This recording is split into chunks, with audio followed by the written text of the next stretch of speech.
श्री हरिनाममाला स्तोत्रम्। गोविन्दं गोकुलानन्दं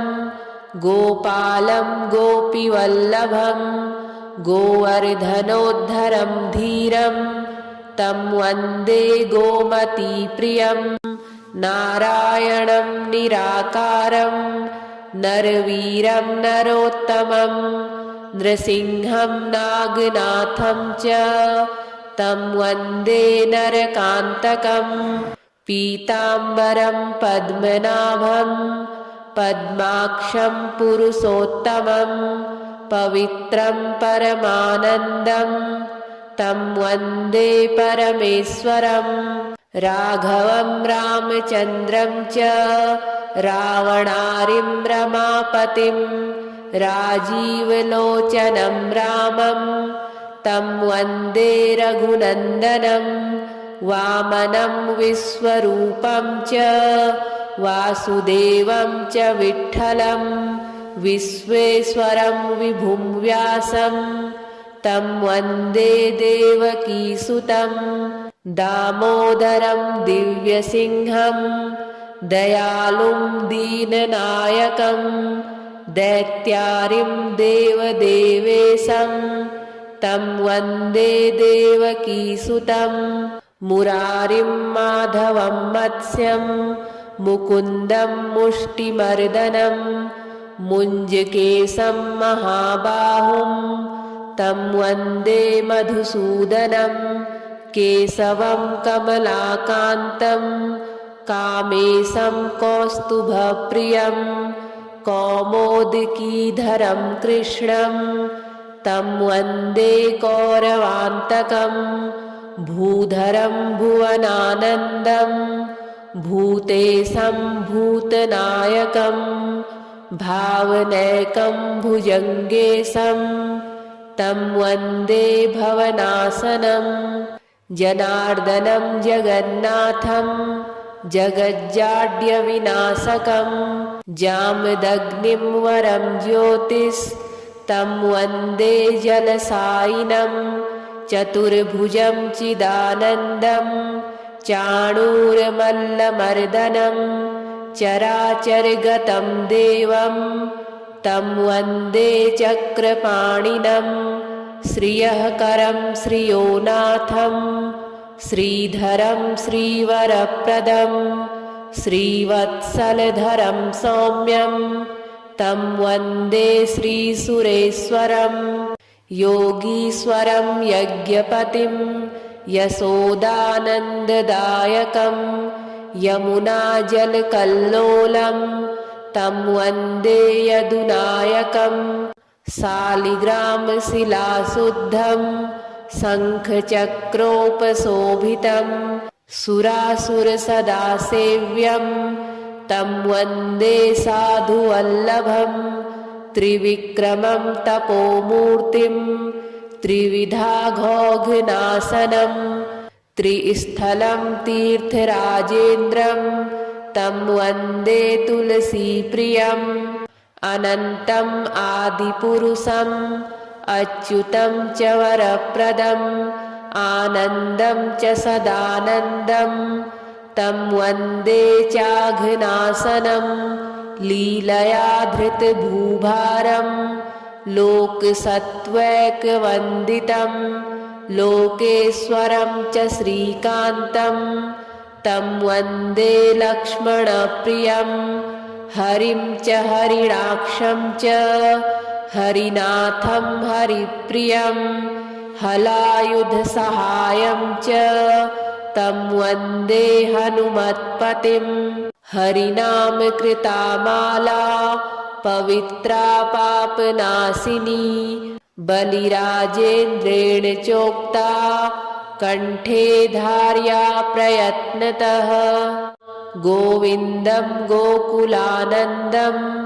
गोपालं गोपीवल्लभं गोवर्धनोद्धरं धीरं तं वन्दे गोमतीप्रियम्। नारायणं निराकारं नरवीरं नरोत्तमं नृसिंहं नागनाथं च तं वन्दे नरकान्तकम् पीताम्बरं पद्मनाभं पद्माक्षं पुरुषोत्तमं पवित्रं परमानन्दं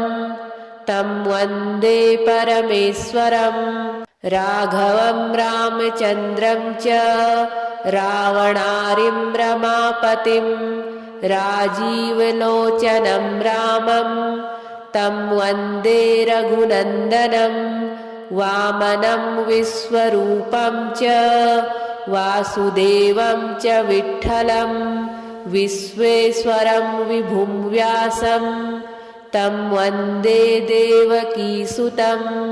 दामोदरं दिव्यसिंहं दयालुं दीननायकं दैत्यारिं देवदेवेशं तं वन्दे देवकीसुतं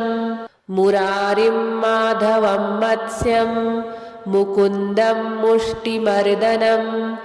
मुञ्जकेशं महाबाहुं तं वन्दे मधुसूदनं केशवं कमलाकान्तं कामेशं कौस्तुभप्रियं कौमोदकीधरं कृष्णं तं वन्दे कौरवान्तकं भूधरं भुवनानन्दं भूतेशं भूतनायकं भावनैकं भुजङ्गेशं तं वन्दे भवनाशनं जनार्दनं जगन्नाथं जगज्जाड्यविनाशकं जामदग्निं वरं ज्योतिस्तं वन्दे जलसायिनं चतुर्भुजं चिदानन्दं चाणूरमल्लमर्दनं चराचरगतं देवं तं वन्दे चक्रपाणिनं श्रियःकरं श्रियोनाथं श्रीधरं श्रीवरप्रदं श्रीवत्सलधरं सौम्यं तं वन्दे श्रीसुरेश्वरं योगीश्वरं यज्ञपतिं यशोदानन्ददायकं यमुनाजलकल्लोलं तं वन्दे यदुनायकं शालिग्रामशिलाशुद्धं शङ्खचक्रोपशोभितं सुरासुरसदासेव्यं तं वन्दे साधुवल्लभं त्रिविक्रमं तपोमूर्तिं त्रिविधाघोघनाशनं त्रिस्थलं तीर्थराजेन्द्रं तं वन्दे तुलसीप्रियम् अनन्तम् आदिपुरुषम् अच्युतं च वरप्रदम् आनन्दं च सदानन्दं तं वन्दे चाघनाशनं लीलया धृतभूभारं लोकसत्त्वैकवन्दितं लोकेश्वरं च श्रीकान्तं तं वन्दे लक्ष्मणप्रियं हरिं च हरिणाक्षं च हरिनाथं हरिप्रियं हलायुधसहायं च तं वन्दे हनुमत्पतिं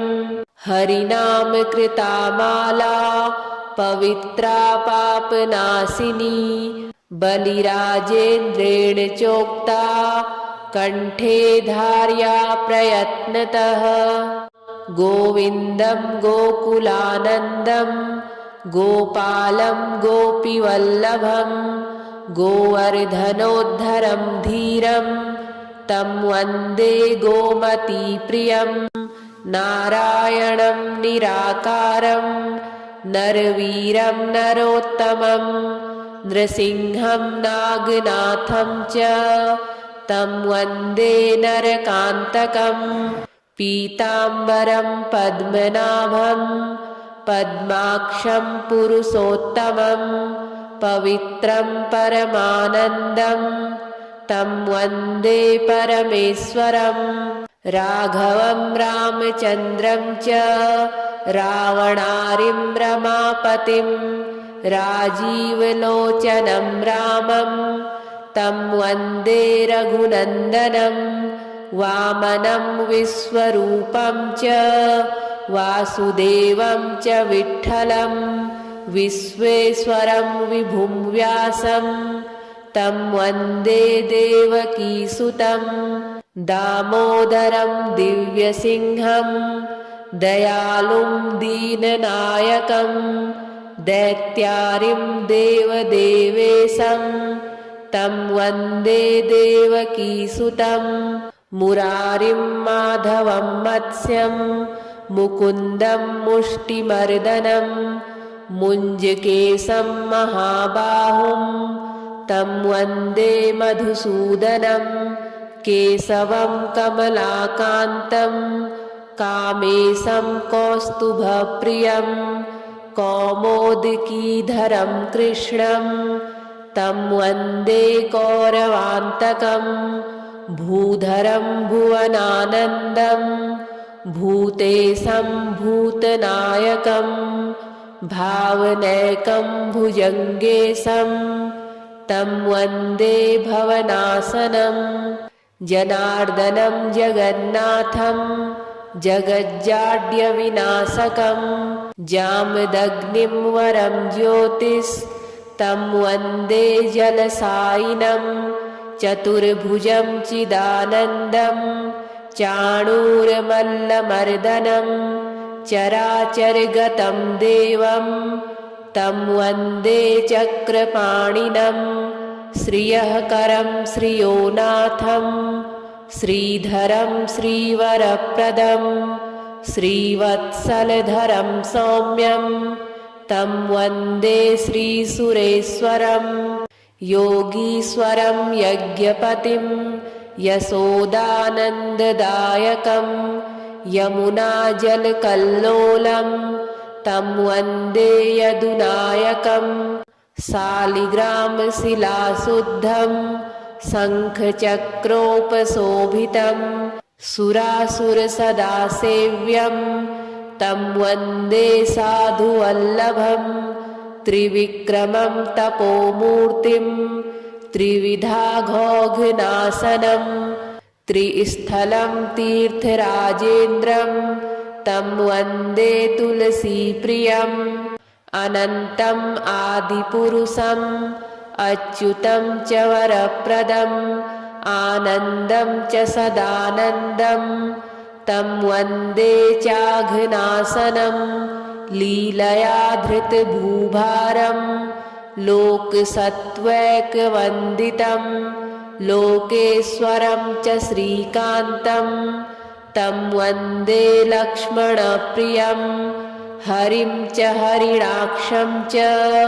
हरिनाथं हरिप्रियं हलायुधसहायं च तं वन्दे हनुमत्पतिं हरिनामकृता माला पवित्रा पापनाशिनी बलिराजेन्द्रेण चोक्ता कण्ठे धार्या प्रयत्नतः गोविन्दं गोकुलानन्दं गोपालं गोपीवल्लभं गोवर्धनोद्धरं धीरं तं वन्दे गोमतीप्रियं नारायणं निराकारं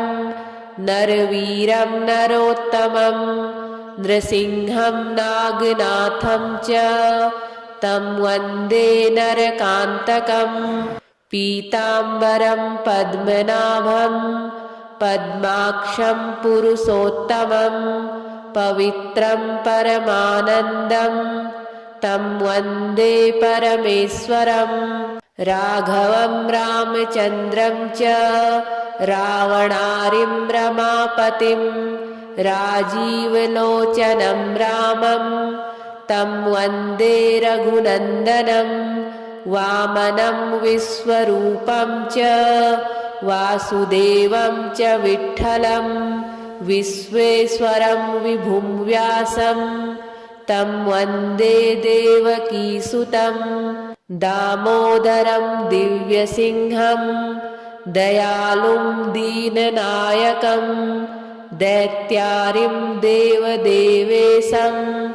तं वन्दे देवकीसुतं मुरारिं माधवं मत्स्यं मुकुन्दं मुष्टिमर्दनं मुञ्जकेशं महाबाहुं तं वन्दे मधुसूदनं केशवं कमलाकान्तं कामेशं कौस्तुभप्रियं कौमोदकीधरं कृष्णं तं वन्दे कौरवान्तकं भूधरं भुवनानन्दं भूतेशं भूतनायकं भावनैकं भुजङ्गेशं तं वन्दे भवनासनं जनार्दनं जगन्नाथं जगज्जाड्यविनाशकं जामदग्निं वरं ज्योतिस्तं वन्दे जलसायिनं चतुर्भुजं चिदानन्दं चाणूरमल्लमर्दनं चराचरगतं देवं तं वन्दे चक्रपाणिनं श्रियःकरं श्रियोनाथं श्रीधरं श्रीवरप्रदं श्रीवत्सलधरं सौम्यं तं वन्दे श्रीसुरेश्वरं योगीश्वरं यज्ञपतिं यशोदानन्ददायकं यमुनाजलकल्लोलं तं वन्दे यदुनायकं शालिग्रामशिलाशुद्धं शङ्खचक्रोपशोभितं सुरासुरसदासेव्यं तं वन्दे साधुवल्लभं त्रिविक्रमं तपोमूर्तिं त्रिविधाघोघनाशनं त्रिस्थलं तीर्थराजेन्द्रं तं वन्दे तुलसीप्रियम् अनन्तम् आदिपुरुषम् अच्युतं च वरप्रदम् आनन्दं च सदानन्दं तं वन्दे चाघनाशनं लीलया धृतभूभारं लोकसत्त्वैकवन्दितं लोकेश्वरं च श्रीकान्तं तं वन्दे लक्ष्मणप्रियं हरिं च हरिणाक्षं च हरिनाथं हरिप्रियं हलायुधसहायं च तं वन्दे हनुमत्पतिं हरिनामकृता माला पवित्रा पापनाशिनी बलिराजेन्द्रेण चोक्ता कण्ठे धार्या प्रयत्नतः गोविन्दं गोकुलानन्दं गोपालं गोपीवल्लभं गोवर्धनोद्धरं धीरं तं वन्दे गोमतीप्रियं नारायणं निराकारं नरवीरं नरोत्तमं नृसिंहं नागनाथं च तं वन्दे नरकान्तकं पीताम्बरं पद्मनाभं पद्माक्षं पुरुषोत्तमं पवित्रं परमानन्दं तं वन्दे परमेश्वरं राघवं रामचन्द्रं च रावणारिं रमापतिं राजीवलोचनं रामं तं वन्दे रघुनन्दनं वामनं विश्वरूपं च वासुदेवं च विठ्ठलं विश्वेश्वरं विभुं व्यासं तं वन्दे देवकीसुतं दामोदरं दिव्यसिंहं दयालुं दीननायकं दैत्यारिं देवदेवेशं तं वन्दे देवकीसुतं मुरारिं माधवं मत्स्यं मुकुन्दं मुष्टिमर्दनं मुञ्जकेशं महाबाहुं तं वन्दे मधुसूदनं केशवं कमलाकान्तं कामेशं कौस्तुभप्रियं कौमोदकीधरं कृष्णं तं वन्दे कौरवान्तकं भूधरं भुवनानन्दं भूतेशं भूतनायकं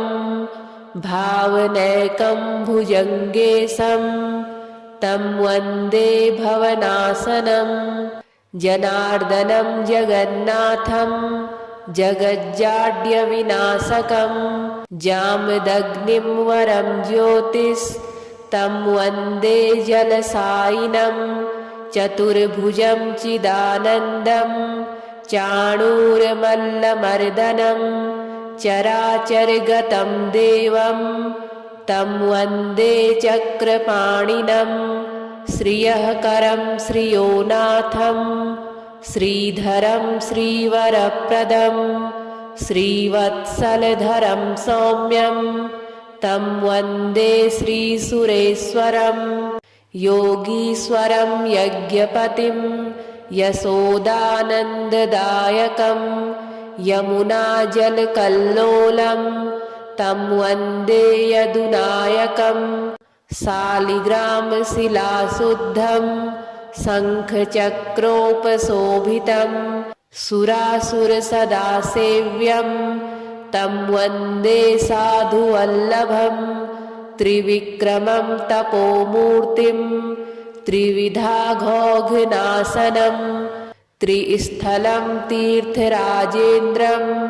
तं वन्दे तुलसीप्रियम् अनन्तम् आदिपुरुषम् अच्युतं च वरप्रदम्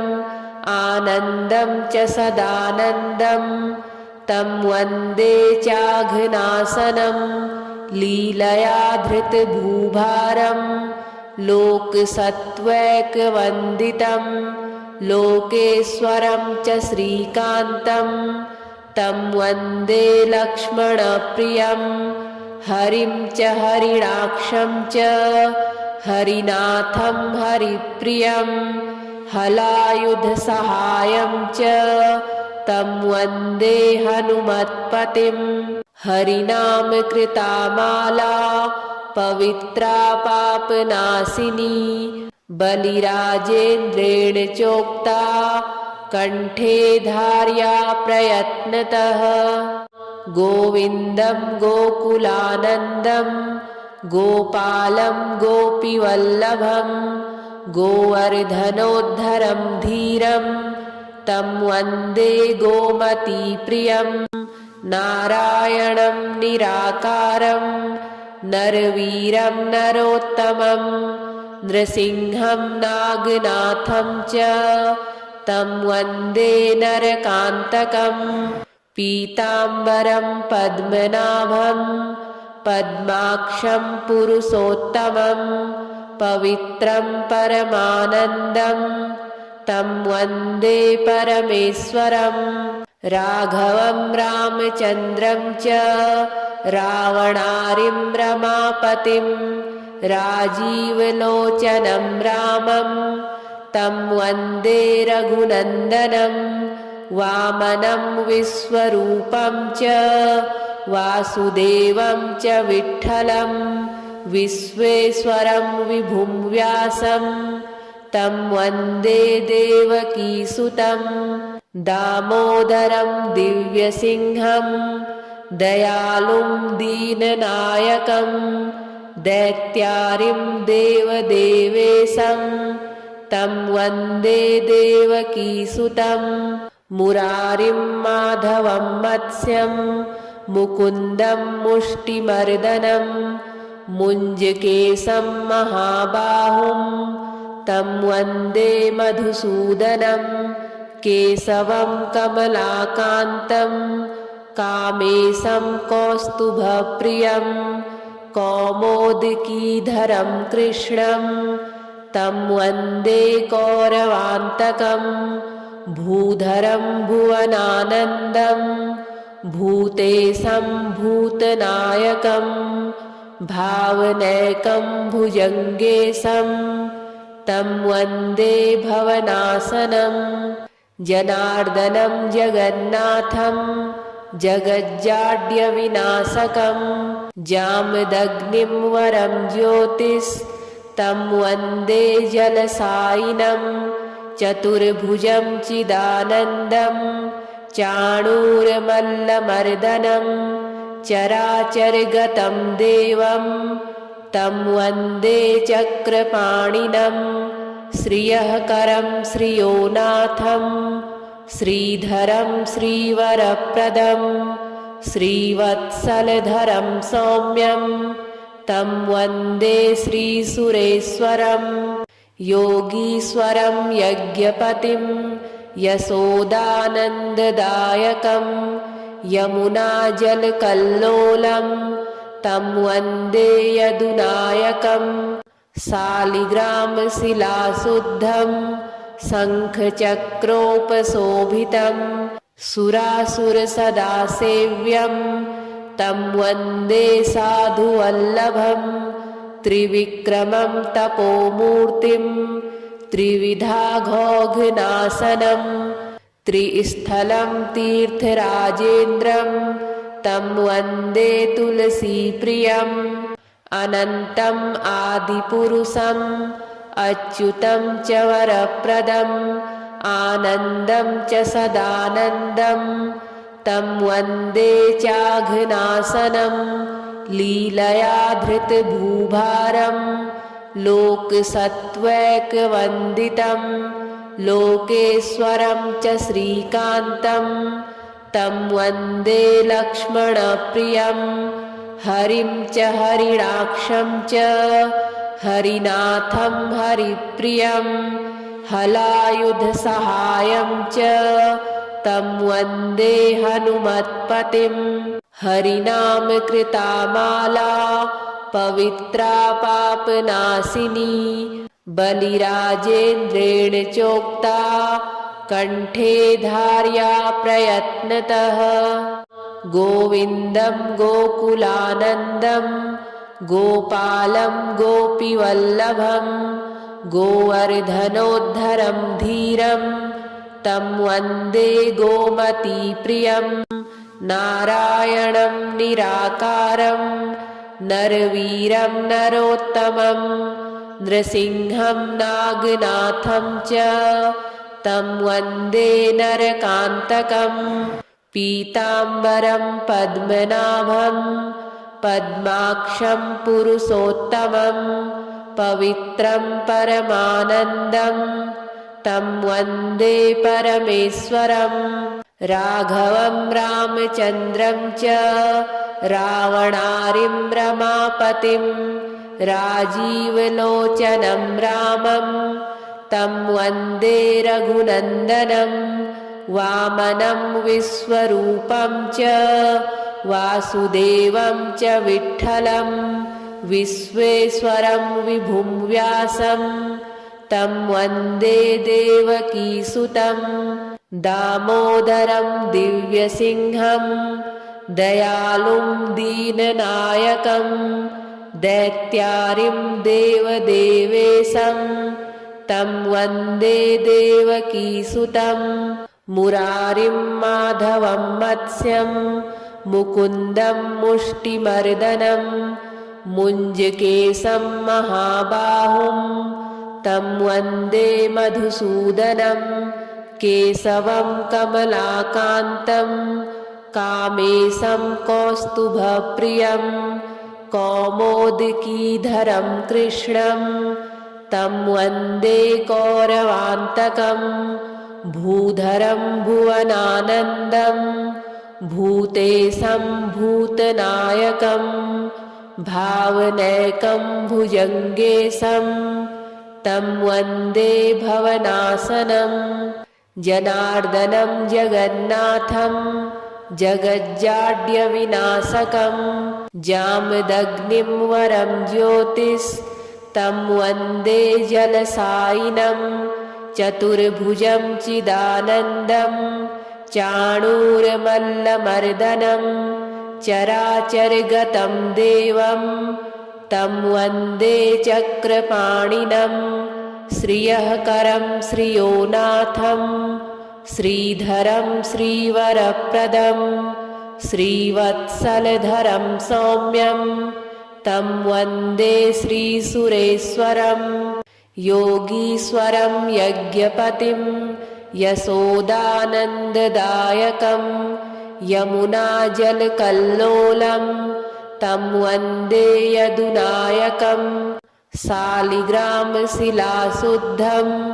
शङ्खचक्रोपशोभितं सुरासुरसदासेव्यं तं वन्दे साधुवल्लभं त्रिविक्रमं तपोमूर्तिं त्रिविधाघोघनाशनं त्रिस्थलं तीर्थराजेन्द्रं तं वन्दे तुलसीप्रियम् अनन्तम् आदिपुरुषम् अच्युतं च वरप्रदम् आनन्दं च सदानन्दं तं वन्दे चाघनाशनं लीलया धृतभूभारं लोकसत्त्वैकवन्दितं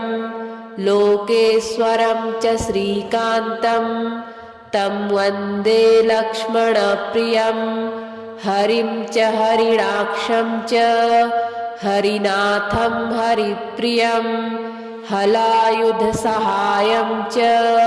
तं वन्दे हनुमत्पतिं हरिनामकृता माला पवित्रा पापनाशिनी बलिराजेन्द्रेण चोक्ता कण्ठे धार्या प्रयत्नतः गोविन्दं गोकुलानन्दं गोपालं गोपीवल्लभं गोवर्धनोद्धरं धीरं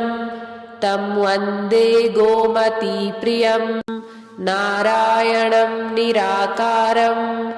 नरवीरं नरोत्तमं नृसिंहं नागनाथं च तं वन्दे नरकान्तकं पीताम्बरं पद्मनाभं पद्माक्षं पुरुषोत्तमं पवित्रं परमानन्दं तं वन्दे परमेश्वरं राघवं रामचन्द्रं च रावणारिं रमापतिं राजीवलोचनं रामं तं वन्दे रघुनन्दनं वामनं विश्वरूपं च वासुदेवं च विठ्ठलं विश्वेश्वरं विभुं व्यासं तं वन्दे देवकीसुतं दामोदरं दिव्यसिंहं दयालुं दीननायकं दैत्यारिं देवदेवेशं तं वन्दे देवकीसुतं मुरारिं माधवं मत्स्यं मुकुन्दं मुष्टिमर्दनं मुञ्जकेशं महाबाहुं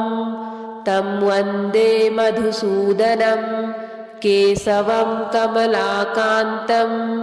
कामेशं कौस्तुभप्रियं कौमोदकीधरं कृष्णं तं वन्दे कौरवान्तकं भूधरं भुवनानन्दं भूतेशं भूतनायकं भावनैकं भुजङ्गेशं तं वन्दे भवनाशनं जनार्दनं जगन्नाथं जगज्जाड्यविनाशकं जामदग्निं वरं ज्योतिस्तं वन्दे जलसायिनं चतुर्भुजं चिदानन्दं चाणूरमल्लमर्दनं चराचरगतं देवं तं वन्दे चक्रपाणिनं श्रियःकरं श्रियोनाथं श्रीधरं श्रीवरप्रदं श्रीवत्सलधरं सौम्यं तं वन्दे श्रीसुरेश्वरं योगीश्वरं यज्ञपतिं यशोदानन्ददायकं यमुनाजलकल्लोलं तं वन्दे यदुनायकं शालिग्रामशिलाशुद्धं शङ्खचक्रोपशोभितं सुरासुरसदा सेव्यं तं वन्दे साधुवल्लभं त्रिविक्रमं तपोमूर्तिं त्रिविधाघोघनाशनं त्रिस्थलं तीर्थराजेन्द्रं तं वन्दे तुलसीप्रियम् अनन्तम् आदिपुरुषम् अच्युतं च वरप्रदम् आनन्दं च सदानन्दं तं वन्दे चाघनाशनं